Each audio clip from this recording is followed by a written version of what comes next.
नमः। सिद्धेभ्यः मंगलम भगवान वीरो मंगलम गौतमो गणी मंगलम कुंद कुंदाद्यो जैन धर्मोस्तु मंगलम। बोलिए श्री अनंतानंद सिद्ध परमेष्टि भगवान की। देवादिदेव 1008 चिंतामणि पार्श्वनाथ भगवान की। अनेकांत स्याद्वादमयी जिनवाणी मातेश्वरी की जय। परम पूज्य प्रातः स्मरणी त्रिकाल वंदनी श्रवण शिरोमणि योगेंद्र चूड़ामणि धर्म साम्राज्य नायक युग प्रवर्तक गुरु नाम गुरु मुनि कुल पितामह जिनवाणी संरक्षक तीर्थ उद्धारक संस्कृति संवर्धक जीवंत समय सार घोरादिघोर उपसर्ग परिसहजेता सिंह निष्कृतवत करता सम्यक रत्न समाधि सम्राट लोकोत्तर पुरुष भावी अरहंत आर्ष मार्ग संपोषक अध्यात्म ज्योति चैतन्य चमत्कार प्रथमाचार्य चारित्र चक्रवर्ती श्री शांति सागर जी महामुनिराज की जय। परम पूज्य सरल सभा विवात्सल्य वारिधि जिन धर्म प्रभावक पंचम भट्टाधीश परम उपकारी गुरुवर्य आचार्य श्री वर्धमान सागर जी महामुनिराज की जय। अहिंसामय विश्व धर्म की आचार्य संघ की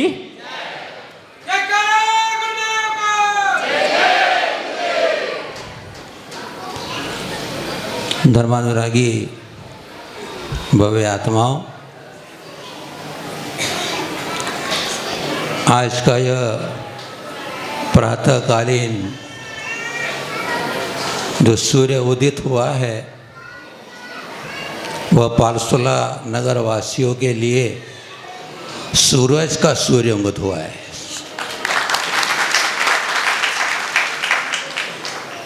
इसलिए किस लिए?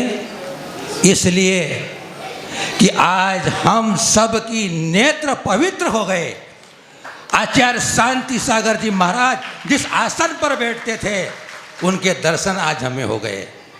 जिनके हाथ में वो पिच्छी थी उनके आज हमें दर्शन हो रहे हैं।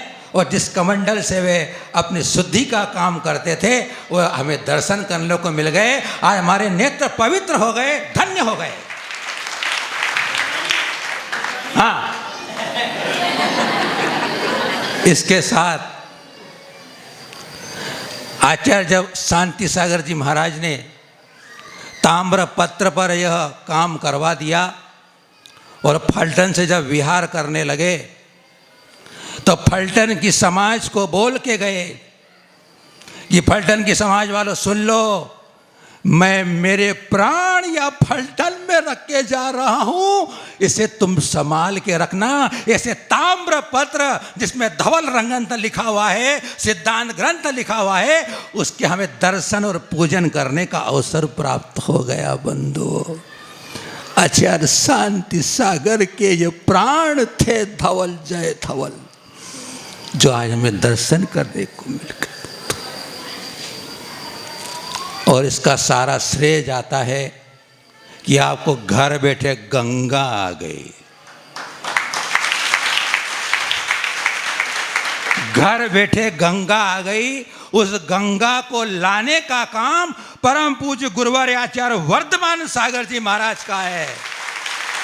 नहीं तो ये पिच्छी कमंडल और आसन किसी को वो देते नहीं है, क्योंकि परंपरा के आचार्य हैं, इसलिए इनके लिए यहां भेज दिए गए। याद रखना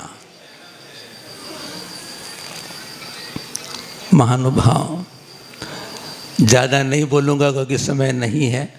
गुरु का आशीर्वाद है, गुरु की कृपा है। बोलने का बहुत है, 3 बातों पर बहुत बात कस लगी में। हम तो गुरुदेव को सुनेंगे, आचार्य श्री को सुनेंगे जो स्पष्ट पर विराजमान है। ज़्यादा बात नहीं करूँगा मैं। आपने भक्तामर पढ़ते हैं, सुनते हैं, उसमें पंक्ति आती है, बुद्ध्या विना विबुधार्जित पाद पीठ। हे आदिनाथ भगवान, आपकी पीठ देवों के द्वारा अर्चित है। जब भगवान सिंहासन पर विराजमान होते हैं तो पीठ पर पांव रखकर सिंहासन पर विराजमान होते हैं।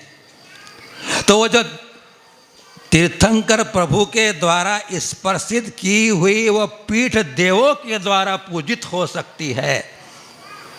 तो जिस पीठ पर आचार्य शांति सागर जी महाराज ने घंटों ध्यान किए हैं, तो क्या देवों के द्वारा अर्चित नहीं हो सकती है? देवों के द्वारा पूजित नहीं हो सकती है? क्या दिगंबर जैन समाज के लिए पूजित नहीं हो सकती है? पूजित हो सकती है।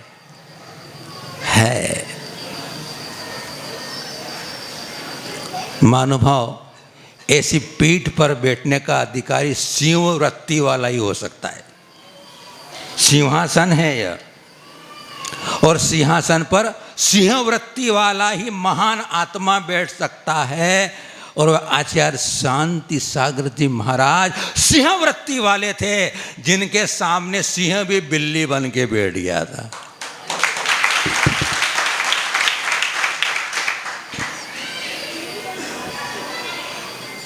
महानुभाव, ये पिछी कितनी पावन और पवित्र हुई है कि जिस पर आचार्य शांति सागर जी महाराज ने कई सामयिक की हैं, कई जीवों की करुणा की अपनी बरसा करके उनकी रक्षा की है। यह पिछी करुणा का संदेश लेकर आई है। यह पिछी दया का उपदेश लेकर आई है। यह पिछी अहिंसा का आदेश लेकर आई है। यह पिछी प्रेम की प्रेरणा लेकर आई है कि हमें सब आचार्य शांति सागर महाराज के इन सब गुणों को और उपदेशों को आत्मसात करना है। इसलिए आपको पिछी के दर्शन कराने के लिए गुरुदेव ने बुलाया है। महानुभाव, एक वह जमाना था जब आचार्य शांति सागर जी महाराज देवेंद्र कीर्ति महाराज के सामने दीक्षा की प्रार्थना करने लगे। क्षुल्लक अवस्था की बात करना चाहता हूं मैं आपसे। उस समय जब दीक्षा तो हो गई, क्षुल्लक का नाम शांति सागर क्षुल्लक रख दिया गया। और उसमें पिछी और कमंडल कहाँ से लाए? उस समय इतनी सारी व्यवस्था नहीं होती थी, इतने सारे पौर भंग भी नहीं होते थे, इतने साधु भी नहीं होते थे। लेकिन गुरुदेव बताते हैं, गुरुदेव हमेशा संदेश में देते हैं, उपदेश में बताते हैं आचार्य श्री, कि उस समय देवेंद्र कीर्ति जी ने अपने पिंछी में से कुछ पंख निकाल लिए, धागे से बांध दिए। ले शांति सागर, ले तेरे लिए पिच्छी। देखो वो जमाना था। और कमंडल नहीं था, देखो लोटा दे दिया गुरुदेव ने, ले भी तो अपनी शुद्धि कर लेना।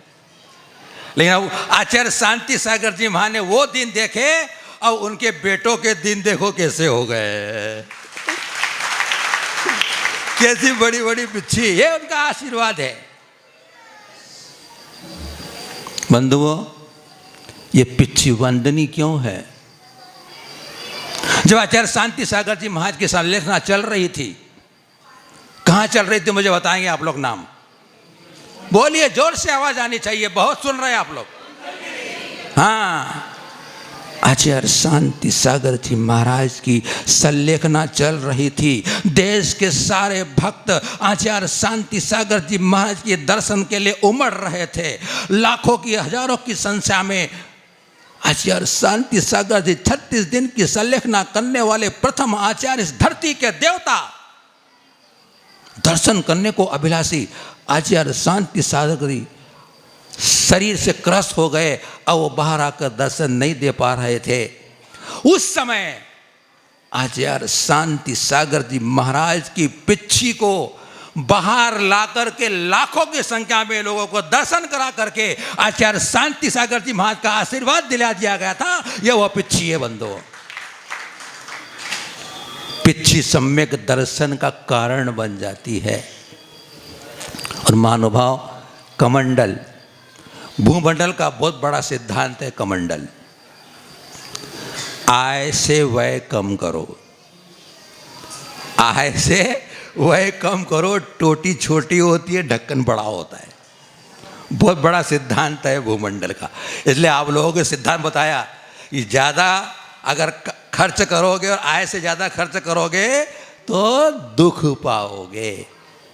शुद्धि का कमंडल है, शुद्धि अंग की होती है, लेकिन कमंडल संदेश देता है, आध्यात्मिक संदेश देता है कि तन की शुद्धि के साथ मन की शुद्धि भी रखना, अन्यथा काम नहीं होने वाला है। तो बंधुओं, ये तीन चीज़ें और ताम्रपत्र की चर्चा कभी और हम करेंगे, समय नहीं है, उस समय और चर्चा करेंगे।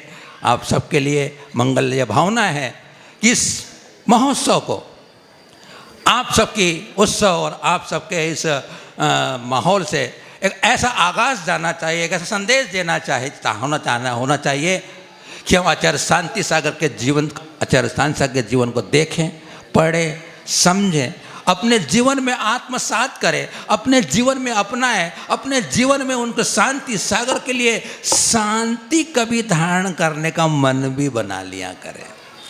जब कभी आपके मन में उद्वेग और आवेश और उत्तेजना आ रही हो तो शांति के महासागर को याद करके शांति धारण कर लिया करेंगे तो शांति शांति हो जाएगी। ओम नमः। सबको क्षमा, सबसे क्षमा।